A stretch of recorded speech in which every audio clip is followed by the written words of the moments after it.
Click the subscribe button, hit the bell icon to never miss another update. Seeing the smoke rising from the houses makes one believe that the fire is burning here.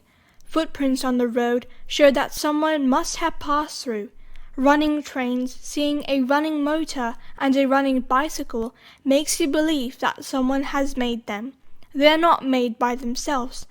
And it is also believed that someone is driving them. They are not running by themselves. Likewise, the earth, the sky, human being, beast, moon, the sun, stars, the river, the tree, seeing the mountains, etc., one is sure that someone must have created them. That creator is called God.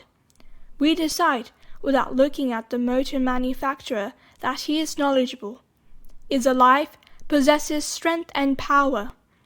In the same way, seeing this moving world, one has to believe that its creator is very powerful.